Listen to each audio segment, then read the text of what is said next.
So what's up mga katropa? So karon mga katropa, na-challenge ako si Boss Nilo Ideal mga katropa. So medyo lisod-lisod kini nga challenge mga katropa.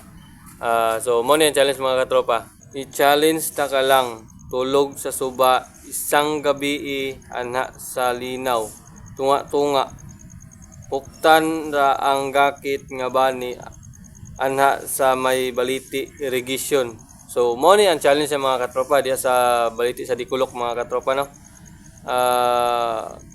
Medyo kulba ni siya mga katropa kay ang kontra ani is tubig. Kung magbaha mga katropa, maanod kita mga katropa no.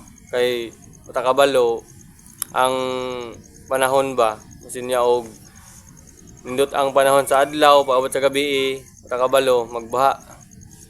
So isa ka gabi ta dito mga katropa. Taman buntag. So shoutout kay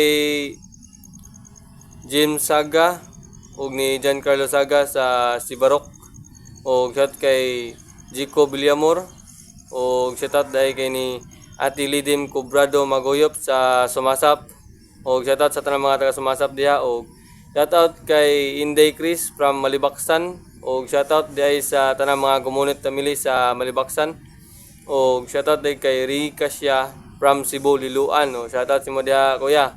O shoutout kay Jan Masin from CDO. O shoutout kay Kabadi. O shoutout ni Matt Bunagwa. O shoutout ni Balski. So ato nga challenge mga katropa.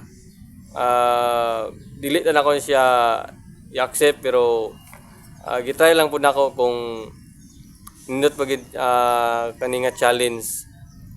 So kita-kits sa ito mga katropa. So thank you and God bless.